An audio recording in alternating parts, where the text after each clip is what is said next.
نتائج وعد بلفور وأسباب الهولوكوست.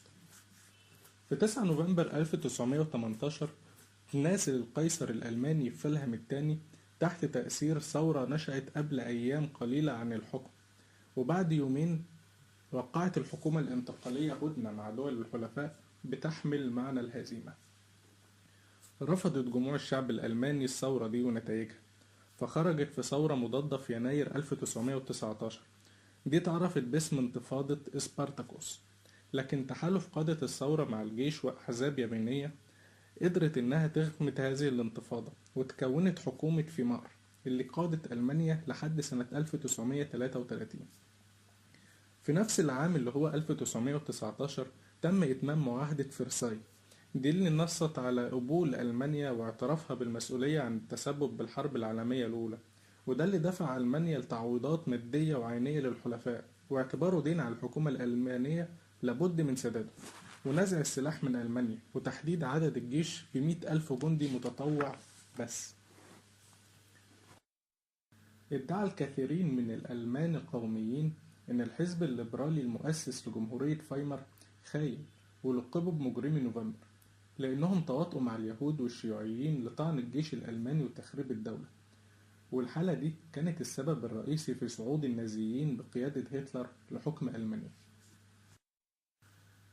في الحقيقة محدش يقدر يجزم بالدور اللي لعبه اليهود في الأحداث دي، بل إن في حالة شبه دفاعية عن اليهود وهجوم على أي أفكار كان الألمان على يقين منها في الوقت ده، وده بسبب إنك ستوجد مبرر للهولوكوست.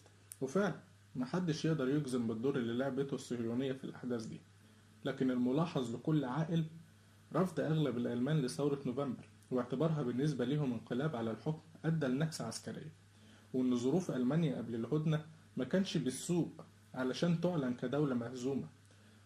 ففي ربيع نفس العام اللي هو عام الاستسلام حققت ألمانيا انتصارات كبيرة، حتى إنها وصلت لحدود باريس. ده غير إن الجيش الألماني كان ما يزال يحتل أراضي شاسعة خارج حدود ألمانيا وقت توقيع الهدنة.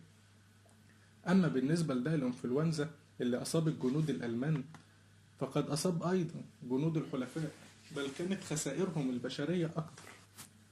ولأن إنجلترا كانت حريصة على نشر وعد بلفور للجميع، فلقى الألمان مصلحة مباشرة بين عدوهم المباشر في الحرب واليهود، وإنجلترا ما حاولتش أبدا تفسير وعدها لليهود أو تبرئتهم من التهم المنسوبة ليهم، واستمرت في دعمهم للهجرة لفلسطين علشان تزود الشكوك في نفوس الألمان.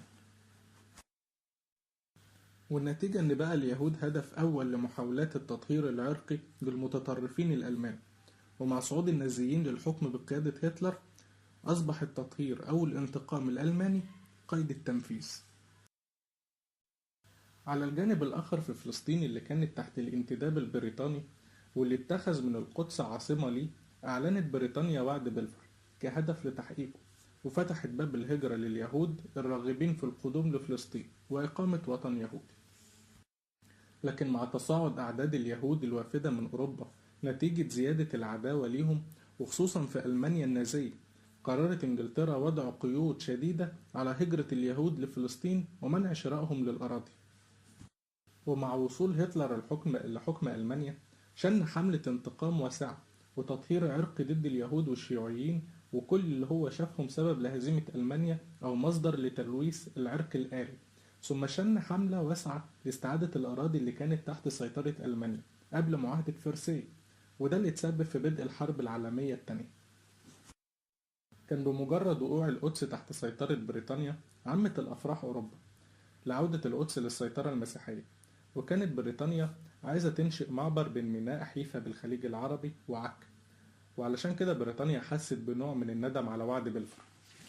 بس ما كانش ينفع ترجع في كلامها بعد اللي تعرض له اليهود على ايد النازيين في الحرب من تهجير وتعذيب وقتل، فما لقتش بريطانيا مفر من تنفيذ وعدها، بس مش على كل فلسطين بل جزء من الأرض، علشان تبقى المحصلة من وعد بلفور دولة يهودية في فلسطين وملايين القتلى اليهود من الهولوكوست وخيبة أمل عربية تظهر مدى الضعف اللي وصلوا ليه، لأن مجموعة من العصابات الغير منظمة أجبرت إنجلترا على تنفيذ وعد هي مش عايزة تنفذه.